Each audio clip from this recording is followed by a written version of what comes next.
Genesis 3. Now the serpent was more subtle than any beast of the field which the Lord God had made.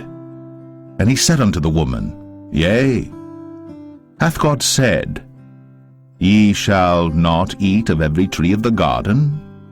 And the woman said unto the serpent, We may eat of the fruit of the trees of the garden.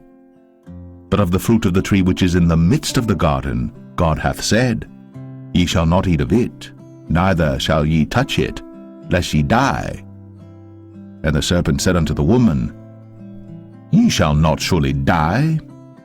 For God doth know that in the day ye eat thereof, then your eyes shall be opened, and ye shall be as gods, knowing good and evil. And when the woman saw that the tree was good for food, and that it was pleasant to the eyes, and a tree to be desired to make one wise, she took of the fruit thereof, and did eat, and gave also unto her husband with her, and he did eat. And the eyes of them both were opened, and they knew that they were naked. And they sewed fig leaves together, and made themselves aprons. And they heard the voice of the Lord God walking in the garden in the cool of the day. And Adam and his wife hid themselves from the presence of the Lord God amongst the trees of the garden. And the Lord God called unto Adam, and said unto him, Where art thou? And he said, I heard thy voice in the garden, and I was afraid, because I was naked, and I hid myself. And he said, Who told thee that thou wast naked? Hast thou eaten of the tree whereof I commanded thee that thou shouldest not eat? And the man said, The woman, whom thou gavest to be with me, she gave me of the tree, and I did eat. And the Lord God said unto the woman, What is this that thou hast done? And the woman said, The serpent beguiled me, and I did eat.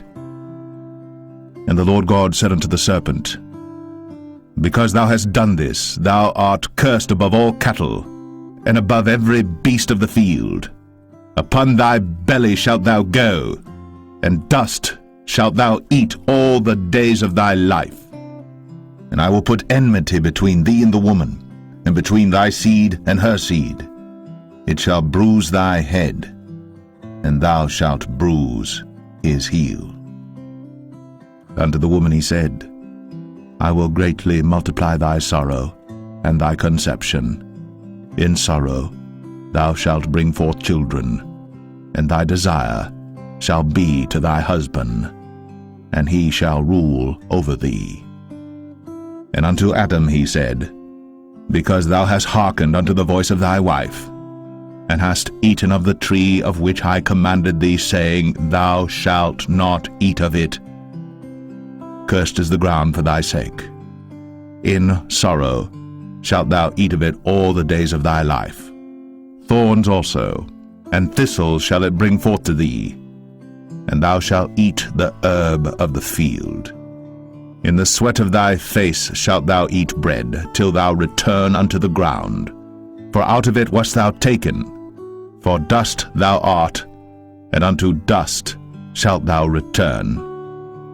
And Adam called his wife's name Eve, because she was the mother of all living. Unto Adam also and to his wife did the Lord God make coats of skins, and clothed them.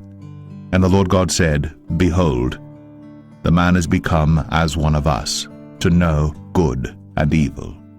And now, lest he put forth his hand, and take also of the tree of life, and eat, and live forever. Therefore the Lord God sent him forth from the Garden of Eden, to till the ground from whence he was taken. So he drove out the man, and he placed at the east of the Garden of Eden cherubims, and a flaming sword which turned every way, to keep the way of the tree of life.